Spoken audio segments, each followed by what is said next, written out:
Okay, so once you have both of these circles created, you're going to flip one of them upside down for the design to face the bottom.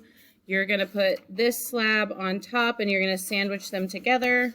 So this part is going to need to be scored and slipped, and this part's going to need to be scored and slipped. So this is pretty fast to put together if you do those things. You're going to need a coil like we've done on other pieces to reinforce the inside, which I'll turn around and show you where that goes. So this is going to need that scoring and slipping as well.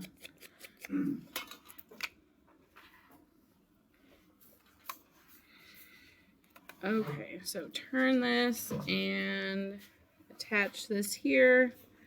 I'm going to go ahead and press, and you would blend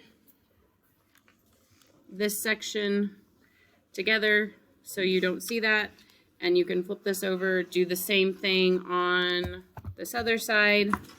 You're going to need a reinforcing coil. Okay, you know how to put that in. That gets scored and slipped right in this seam. Okay, I'm not going to score and slip it. You can do that, but this would be blended, so half of this blends down, half of this blends up. Okay, so you'll repeat that same process on this side, score and slip this one here, blend this side. Now when it comes to sitting this upright, you're going to do that, and you're going to need to put 2 coils. I'm going to turn this camera so you can see.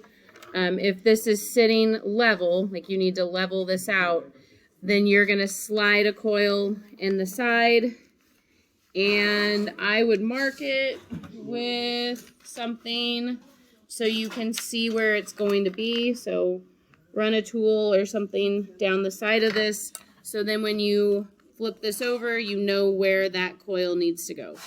That would get scored and slipped on there as well, and you would need one on the opposite side to keep it upright.